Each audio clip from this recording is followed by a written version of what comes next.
Ladies and gentlemen, we are back once again with Necessary Blackness Podcast, and I am here with my special guest, Melanie Bey, and we are talking about the Black community.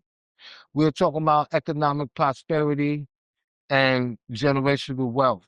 So, my next question is, what is the barrier that is preventing the Black community not only from having economic wealth, but land and ownership? I think that for a great portion of us, we glorify poverty too much by continuously looking through rose-colored glasses. I think that we turn our pain into poetry and we don't really look at what's really needed for momentum. It's always nigga this, nigga that, and then we turn nigga stuff into all this nigga stuff into never ignorant getting goals accomplished. But we turn all, like I said, we add sweetness to mess, but we aren't really creating momentum. I think a lot of it starts with the lack of knowledge.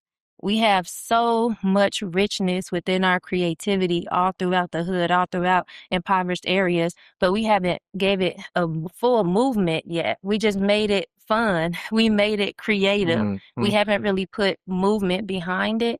And I think that if we attain more knowledge, wisdom, and understanding, if we went back to those first three core values, then we really could put action behind what we know, because we are just infinitely creative, infinitely abundant, but it's not being directed in the right way.